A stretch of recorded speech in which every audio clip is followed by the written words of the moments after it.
She waited more than 9 decades to say it out loud, but when Shirley MacLaine finally told the truth, Hollywood gasped. For years, she was seen as quirky, spiritual, and bold, but the real story behind those glowing interviews and camera-ready smiles was far darker. It wasn't diva behavior that led to her demand for separate trailers and alternate shooting schedules. It was survival. Now, at 91, she's peeling back the layers, revealing the chaos that simmered behind those classic film sets. Screaming matches, envy disguised as professionalism, and rivalries so intense they nearly shut productions down. Shirley's finally laying it all bare. This isn't just gossip, it's a reckoning. Born in Richmond, Virginia during the Great Depression, Shirley came from a family that knew struggle. Her father juggled jobs, teaching psychology, managing schools, even selling real estate just to keep them afloat. Her mother, a former Canadian drama student, infused the household with artistic energy. Naming her after Shirley Temple wasn't just cute, it was prophetic. Her younger brother, Warren Beatty, would also find fame, albeit with a slight name change. But Shirley wasn't waiting for fate. She took control of her own script early on. From the start, Shirley defied expectations. As a child, she was athletic, fearless, and outplayed the boys in baseball, earning the nickname Powerhouse. Ironically, weak ankles led her to ballet, a therapy that transformed into obsession. At the Washington School of Ballet, she trained relentlessly. Despite being too tall for traditional female roles, she pushed through, even dancing with a broken ankle during one performance. That relentless drive would define her career. But it wasn't ballet that would make her a star. She pivoted early, recognizing her physical limitations. By high school, she was already auditioning in New York. A chorus role in Oklahoma sparked something bigger. After graduation, she moved to the city permanently, changing her name from Shirley MacLaine Beatty to something more manageable, Shirley MacLaine. That name would soon light up marquees. She got her break as an understudy in The Pajama Game.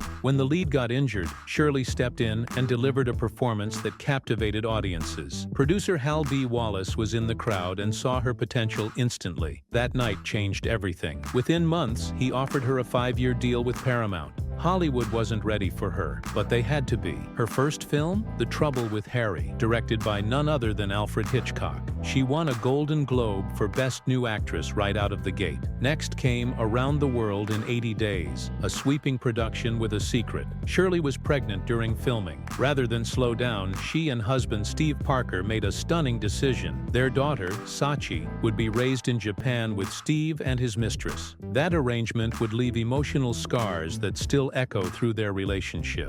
In 1958, Shirley was handpicked by Frank Sinatra for Some Came Running. Originally meant for Marilyn Monroe, the role of Jenny became a turning point. Shirley immersed herself in the part, staying in character even off camera, and it paid off with her first Oscar nomination. Sinatra's instincts were spot on. He even suggested her character die in the film to improve her award chances. He wasn't wrong, but not all attention was welcome. Shirley later revealed that the same Hal B. Wallace who discovered her crossed personal boundaries. When he made an advance, she didn't welcome. She slapped him. Eventually, she sued him over contract disputes, and won. She was no pushover. Once, when a reporter wrote something vulgar about her, she punched him in the mouth. That headline wasn't just shocking, it was revolutionary. Shirley wasn't going to let Hollywood tame her. By the early 1960s, she had cemented herself as more than just a quirky comedian. In The Apartment, she portrayed Fran Kubelik, a fragile yet deeply human character caught in a messy office affair. The film earned 10 Oscar nominations. Shirley got her second nod but lost. Still, the performance was timeless. Charlize Theron once said, "Shirley made black and white film feel like it was in full color." Then came one of her boldest choices, The Children's Hour, in which Shirley portrayed a woman tormented by her unspoken love for another woman, played by Audrey Hepburn. In an era when even suggesting same-gender relationships was taboo, Shirley didn't just act, she challenged Hollywood's rigid moral codes. Interestingly, she and Hepburn never even discussed the central theme. That silence reflected the cultural tension of the time. The role ended in tragedy on screen, but off-screen it opened a door others feared to approach. 2 years later, Shirley stunned audiences again in Irma la Douce. Playing a Parisian sex worker with surprising depth, she earned another Oscar nod and won a Golden Globe. Her preparation was intense. She and Jack Lemmon met with a real-life sex worker to understand the role. So real, the woman had to excuse herself mid-conversation to meet a client. That raw authenticity helped the film earn $25 million on on a $5 million budget. Adjusted for today's dollars, it'd be a blockbuster worth over $200 million. And yet, Shirley almost didn't get the part. It was meant for Marilyn Monroe, but after an insult from the director, she walked away. Shirley took the reins and ran with them. Even Lemon was warned not to take the role, but their gamble paid off, especially in Europe, where the film shattered box office records. By 1969, Shirley wasn't just starring in films, she was building them. Sweet Charity was her passion project. She pitched it, demanded Bob Fosse direct it, and got Universal to greenlight it. That kind of control was almost unheard of for an actress at the time. But Shirley never settled for typical. She forged her own path. Off-screen, her life was just as bold. Known for her spiritual beliefs and cosmic philosophies, she also lived large. Her luxury portfolio tells the story of a woman who knew the value of both substance and style. Over the years, she owned a sprawling ranch in New Mexico with a private labyrinth, collected rare timepieces, including vintage Cartier watches, and traveled via private jet when promoting international releases. She also invested in art, real estate, and even had stakes in film distribution projects. Her wealth management wasn't flashy, it was deliberate. She understood the importance of ensuring not only her health but her career. Shirley reportedly carried multi-layered insurance policies, protecting against production shutdowns and injury clauses in physically demanding roles. Financially, she was as strategic as she was spiritual. Her advice? Never depend solely on acting. Shirley diversified, turning film earnings into assets that would support her well beyond the camera. Even today, she lives comfortably, thanks to early smart decisions and a fearless approach to the industry's shifting tides. The role, originally meant for Gwen Verdon, FSY's wife, but Hollywood wanted a star, not just talent. Shirley became that star, and her show-stopping number, If My Friends Could See Me Now, wasn't just a song, it was a declaration. A woman once underestimated had become the face of fearless transformation. But even amid the glitter and lights, there was chaos behind the curtain. FSY and the producer clashed, fighting over tone and direction. Shirley didn't flinch. She chose loyalty, backing FSY against the studio machine. And in doing so, she cemented herself not just as a performer, but as a power player. Studios didn't mess with her. They replaced top-tier producers just to keep her happy.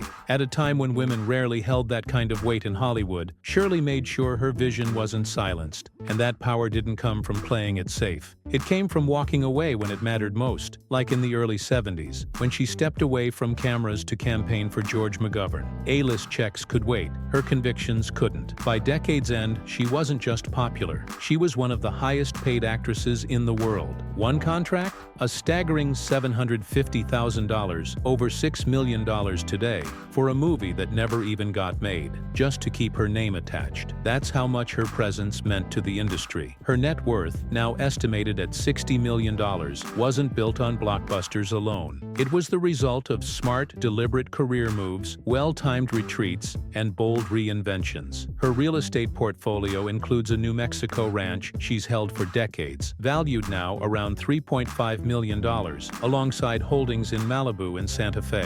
She's no stranger to luxury either. MacLaine has been spotted in classic Bentley sedans, vintage Rolls-Royces, and once wore a limited edition Patek Philippe watch, gifted by a foreign dignitary. But no film credit could prepare her for the storm that was her marriage. In a smoky Manhattan pub in 1952, Steve Parker proposed 4 hours after they met. They didn't marry right away. She was still climbing Broadway's ladder. But by 1954, they were husband and wife, just as her screen career was set to ignite. That fame, though, quickly became a third person in the relationship. Steve saw it. "If I stay in Hollywood, I'll always be Mr. MacLaine," he said. So he left, moved to Japan, became a film producer in his own right. From then on, they lived on opposite sides of the world, but remained married for 28 years. Shirley called it their primary relationship. No one else seemed to understand, but to them, it worked, until it didn't. Their daughter, Sachi, was born the same year Steve relocated, and for a while, it looked idyllic. But Shirley was racing through Hollywood, starring in 25 films over 15 years, side by side with the likes of Sinatra, Dean Martin, and Audrey Hepburn. She was never going to quit acting to be a stay-at-home stay-at-home mom. She said it flat out. Giving up her career would have made her resentful, and everyone around her miserable. That honesty, while powerful, had consequences. When Sachi was 6, she was sent to live full-time with Steve in Japan. Shirley had reasons: a nanny who drank, security concerns, and a belief that Hollywood wasn't safe for kids. At the time, Sachi said she didn't feel abandoned, but years later, the memories shifted. In her 2013 memoir, Sachi described being left alone at boarding school over holidays, being cut off financially, even manipulated out of relationships. Shirley fired back, calling it mostly fiction. But the rift, once public, couldn't be buried again. It wasn't the first time Shirley's confessions rocked her world. On Oprah in 2011, she admitted to pushing boundaries during a '70s campaign. Not for attention, but because she refused to be boxed in. She was open about falling for co-stars, except Jack Lemmon, too gentle, and Jack Nicholson, too intense. But men weren't her focus anymore. "I'd rather have a loyal dog than a man," she quipped, referring to her terrier Terry. And she meant it. Still, nothing could quite prepare audiences for her on-screen firestorm with Clint Eastwood. In 1970's Two Mules for Sister Sarah, sparks didn't just fly, they exploded. From the first day, they clashed. Director Don Siegel thought she was too intense, too bold, too much balls, he said. The crew got sick filming in Mexico, tensions ran high, and Clint, ever stoic, quietly vowed never to take second billing again. Shirley might have played the nun, but there was nothing holy about that set. That curiosity wasn't new. Between 1970 and 1977, she all but vanished from acting. Instead, she explored the world, lived with African tribes, meditated in India, climbed Bhutanese mountains. These weren't vacations, they were pilgrimages. She returned different. When she starred in The Turning Point in 1977, critics saw it too. She'd swapped physical comedy for emotional weight, playing a woman haunted by the road not taken. It earned 11 Oscar nominations. None won. But it didn't matter. Shirley had evolved. On set, though, she still fought for what she believed. Director Herbert Ross and she butted heads constantly. He wanted precision. She wanted truth. And when truth clashed with ego, Shirley didn't back down. That same fire burned again in 1980, on A Change of Seasons with Anthony Hopkins. Their chemistry was frostbite cold. Hopkins later called her the most difficult actress he'd ever worked with. Scenes were rearranged just to keep them apart. But nothing matched the chaos of 1983's Terms of Endearment. Enter Deborah Winger, raw, young, and fiercely competitive. Their first day on set? Shirley showed up in a fur coat. Winger wore combat boots and a mini-skirt. Director James L. Brooks? He let the chaos simmer, turned tension into fuel. It worked on screen. Off-screen, it was war. Screaming matches, power plays, legendary feuds. Winger was unpredictable, talented, and determined. Shirley? A veteran, sharp-tongued, and poised. The tension spiraled into chaos. Winger deliberately arrived late to scenes just to throw Shirley off her rhythm. The final clash came down to one thing: top billing. Winger wanted her name first.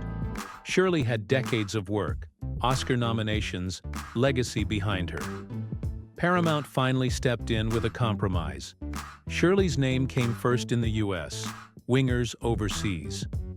But the damage was irreparable. During the press tour, the two actresses had to be kept apart like feuding royalty. At the premiere, they didn't even sit in the same section of the theater. Then came Oscar night, April 9th, 1984. Shirley and Winger, both nominated. When Laurence Olivier announced Shirley's name, the applause was thunderous, but the air was thick. It wasn't just a win, it was a final blow. Shirley walked to the stage and held her Oscar like a crown and announced, "I deserve this." That single sentence cut through every feud, every whisper. Winger's smile wobbled.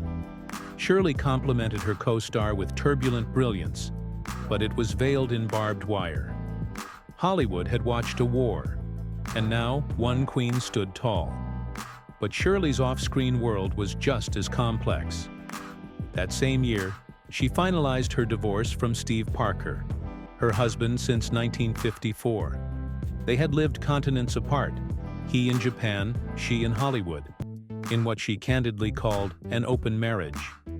Their daughter, Sachi Parker, raised primarily by nannies and her father, would one day reveal the cracks left by this arrangement.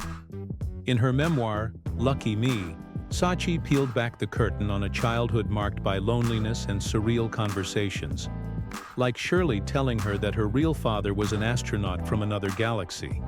Shirley dismissed it all as fiction, but Sachi never budged. Her dream of motherly closeness faded into acceptance. The happy ending she wanted just wouldn't come. Then came Shirley's sharp pivot. In 1983, she shocked the public not with another movie, but with a book, Out on a Limb. It dove into past lives, spirits, UFOs, and soul connections. It turned her image upside down. Letterman mocked her. She called him a pinhead. Still, millions bought the book, and when ABC turned it into a miniseries, 30 million tuned in. Shirley was flying to the moon, meeting aliens, and channeling spirits on national TV. The critics rolled their eyes, but Shirley, unfazed. She once claimed she lived in Atlantis and was murdered by her ex-husband in a past life. She believed her spiritual sibling was a 35,000-year-old warrior spirit named Rampa. It sounds like satire, but Shirley meant every word. Even amid the cosmic talk, Shirley kept acting and thriving. In 2002, she played Mary Kay Ash in Hell on Heels, earning a Golden Globe nod. Then in 2005, she delivered 3 major performances in Bewitched, In Her Shoes, and Rumor Has It. That year marked a massive resurgence. Critics raved, audiences reconnected. Shirley's charm and grit remained magnetic. And then, in 2012, she joined Downton Abbey. Her bold American character clashed beautifully with Maggie Smith's stately British countess. Viewers adored it. Shirley hadn't even watched the show before accepting the role, but she fit right in. As accolades rolled in, so did recognition. The Golden Globes honored her with the Cecil B. DeMille Award. AFI gave her their Life Achievement Award in 2012. And in 2013, President Obama awarded her the Kennedy Center Honor. These weren't just career trophies. They were mile markers on a lifelong path of reinvention and defiance. But behind her mysticism and glittering legacy is a deeply intricate financial empire that often goes overlooked. Shirley's current net worth sits comfortably around $50 million, built over decades of smart moves, consistent work, and diversified ventures. At the height of her fame, she was commanding top salaries, upward of $500,000 per film in the 70s and 80s. She invested not just in projects but in herself, becoming an early adopter of health-related insurance, asset coverage, and life protections tailored to Hollywood's unpredictable currents. She's not known for flaunting luxury cars, but she's had a discreet relationship with electric vehicles and once drove a Tesla Model S, hinting at her eco-conscious streak. Her jewelry, though rarely publicized, includes high-end vintage Cartier and a Patek Philippe watch gifted during her AFI tribute, one of the few symbols of traditional wealth she truly cherishes. She owns no private jet herself, but has long favored fractional jet ownership for peace and privacy. More quietly, Shirley has invested in publishing rights, holistic wellness ventures, and even had a small ownership stake in a spiritually themed retreat center in Northern California. It's not flashy wealth. It's aligned with her personality, rooted in experience, mystery, and long-term thinking. She's proof that investing in your identity can yield more than any hedge fund. Instead, she finds joy in solitude. Her dog, Terry, became her closest companion. She even co-wrote a book with him, Out on a Leash, toggling between her voice and the dog's to tackle everything from politics to metaphysics. It sounds ridiculous, but Shirley's charm makes you believe it's all real. She even claimed they shared a life together in ancient Egypt. That's the Shirley effect. She stretches your disbelief until you just nod and go with it. Even now, she's not done. Her recent writings continue to blend the mystical with the practical. Saging While Aging dives deep into her thoughts on longevity, alternative medicine, and the strange synchronicities that shape our lives. Her core message is surprisingly grounded. Pay attention. Question everything. Follow your gut. And there you have it. Shirley MacLaine. A Hollywood icon who danced through decades with grit, grace, and a whole lot of cosmic curiosity. From fierce on-set battles and Oscar glory to alien encounters and dog-written memoirs, her story proves that fame might fade. But spirit? That sticks. If you were hooked by Shirley's wild ride, hit that like button, drop your favorite MacLaine moment in the comments, and don't forget to subscribe for more deep dives into Hollywood's most unforgettable legends. Coming up next, we're uncovering the untold truths behind another star who rewrote the rules of fame. You don't want to miss it. And remember, in Shirley's words, or maybe her dog's, sometimes the weirdest paths lead to the brightest lights. Stay curious. Stay tuned.